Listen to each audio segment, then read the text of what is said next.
Women globally do 3 times more work in the home than men. That's 3 times more energy, headspace, and time women should be able to focus on themselves or their careers.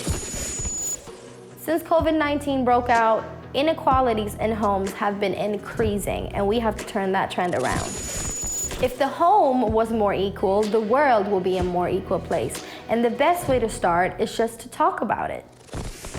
This International Women's Day, IKEA is launching a card game called FiftyFifty, where you could talk to your flatmate or partner about the inequalities or equalities in your home and start an open and relaxed conversation about it. Check out IKEA's Instagram highlights to play, and I'll see you on the 8th of March on International Women's Day to celebrate a more equal everyday and a show that will blow your mind.